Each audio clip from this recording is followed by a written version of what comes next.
تبارك الذي نزل الفرقان على عبده ليكون للعالمين نذيرا۔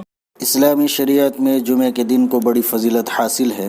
حضور اکرم صلی اللہ تعالی علیہ وسلم نے ارشاد فرمایا، خیر یوم طلعت علیہ الشمس یوم الجمعہ فیہ خلق آدم وفیہ ادخل الجنہ وفیہ اخرج منہا ولا تقوم الساعۃ الا فی یوم الجمعہ، کہ سورج جن دنوں پر طلوع ہوتا ہے ان میں سب سے بہتر اور افضل دن جمعہ کا دن ہے۔ اسی دن حضرت آدم علیہ السلام کی پیدائش ہوئی، اسی دن انہیں جنت میں بھیجا گیا، اسی دن وہ جنت سے باہر تشریف لائے اور قیامت بھی اسی دن قائم ہوگی۔ ابو داؤد شریف میں روایت ہے، قال النبی صلی اللہ علیہ وسلم ان من افضل ایامکم یوم الجمعہ، حضور صلی اللہ علیہ وسلم نے ارشاد فرمایا کہ تمہارے دنوں میں سب سے افضل دن جمعہ کا ہے، لہذا اس دن زیادہ سے زیادہ نیک کام کرنے چاہیے اور گناہوں سے بچنا چاہیے۔ حدیث شریف میں اس دن سے متعلق کچھ خاص اعمال وارد ہوئے ہیں، ان میں سے یہاں 4 عمل پیش کیے جاتے ہیں۔ نمبر 1، پہلا عمل یہ ہے کہ اس دن میں درود شریف کی کثرت رکھے، بکثرت درود شریف پڑھنا۔ حضور صلی اللہ علیہ وسلم نے ارشاد فرمایا، ان من افضل ایامکم یوم الجمعہ فاکثروا علی من الصلاۃ فیہ فان صلاتکم معروضۃ علی، کہ تمہارے دنوں میں سب سے افضل دن جمعہ کا ہے، لہذا مجھ پر کثرت سے اس دن میں درود شریف پڑھا کرو، اس لیے کہ تمہارا درود شریف پڑھنا مجھ پر پیش کیا جاتا ہے۔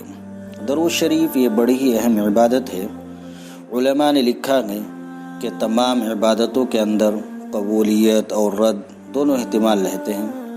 یہ بھی احتمال رہتا ہے کہ اللہ کے ہاں یہ عبادت ہمارے قبول ہو گئی ہو، امید اللہ کے ذات سے ہی ہوتی ہے، لیکن اس کے ساتھ ساتھ دوسرا احتمال یہ بھی رہتا ہے کہ کہیں ہماری یہ عبادت اللہ کی بارگاہ میں مردود نہ ہو گئی ہو۔ لیکن درود شریف ایک ایسی عبادت ہے جو ہمیشہ مقبول ہی ہوتی ہے، قبول ہی ہوتی ہے، اس میں رد ہونے کا کوئی احتمال نہیں۔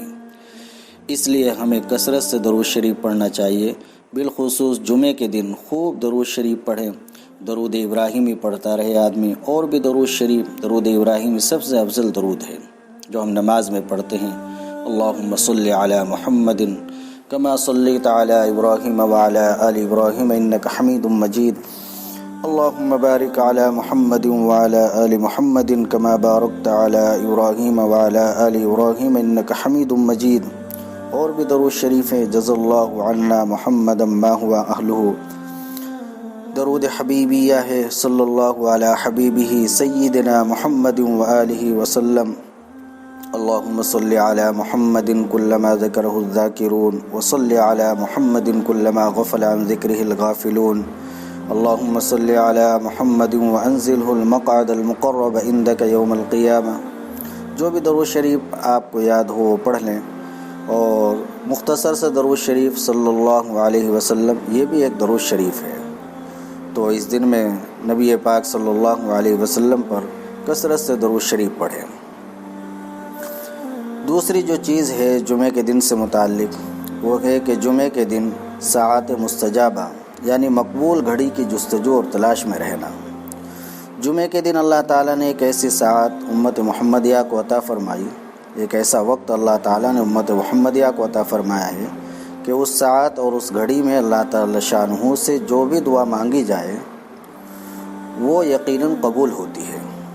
حضرت ابو ہریرہ رضی اللہ تعالیٰ عنہ کی روایت ہے کہ حضرت صلی اللہ علیہ وسلم نے ارشاد فرمایا، ان فی الجمعۃ لساعۃ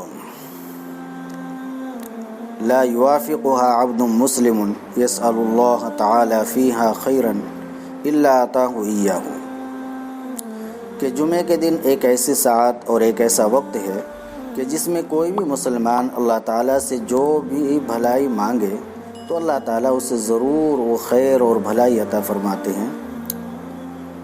اب ایک مسئلہ یہ رہ جاتا ہے کہ یہ قبولیت کی گھڑی کون سی ہے، کس وقت یہ گھڑی ہوتی ہے؟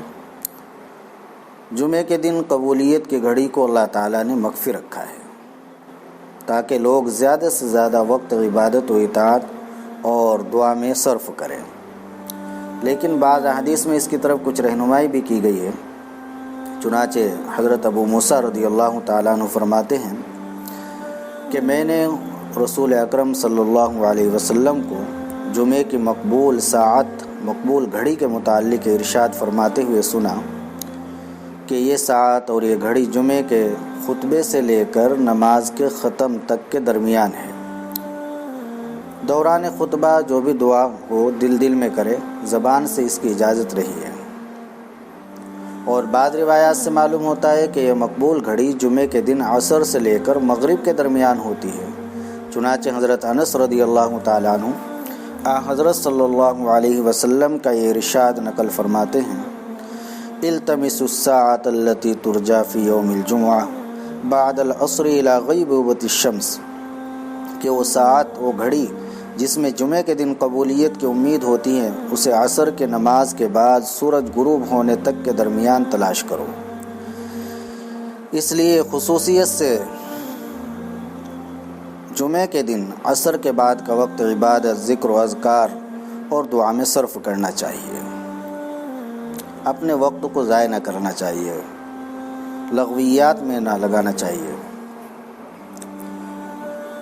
تیسرا عمل جو جمعے کے دن سے متعلق ہے وہ ہے سورہ کہف کی تلاوت کرنا۔ حضور اکرم صلی اللہ علیہ وسلم نے ارشاد فرمایا: من قرأ سورة الکہف یوم الجمعۃ اضاء له من النور ما بین الجمعتین، کہ جو شخص جمعے کے دن سورہ کہف کی تلاوت کرے اس کے لیے ایک جمعہ دوسرے جمعے تک، ایک جمعے سے دوسرے جمعے تک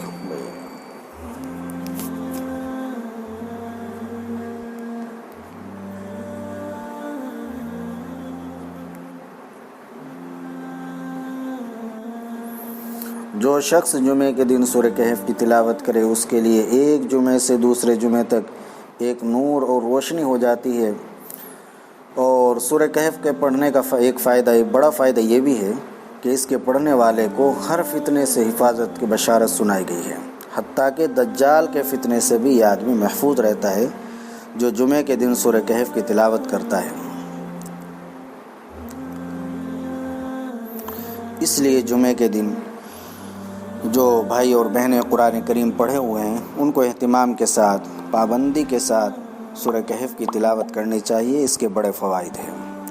چوتھا عمل جو جمعے کے دن سے متعلق ہے وہ یہ ہے کہ جمعے کی نماز کے بعد 7 مرتبہ سورہ اخلاص، قل هو اللہ احد، اور 7 مرتبہ معوذتین، 7 مرتبہ سورہ فلق، 7 مرتبہ سورہ ناس، قل اعوذ برب الفلق، قل اعوذ برب الناس، 7 مرتبہ قل هو اللہ احد، اور 7 مرتبہ سورہ فلق، قل اعوذ برب الفلق پوری صورت، اور 7 مرتبہ قل اعوذ برب الناس پوری صورت۔ ان تینوں صورتوں کو 7 مرتبہ پڑھیں۔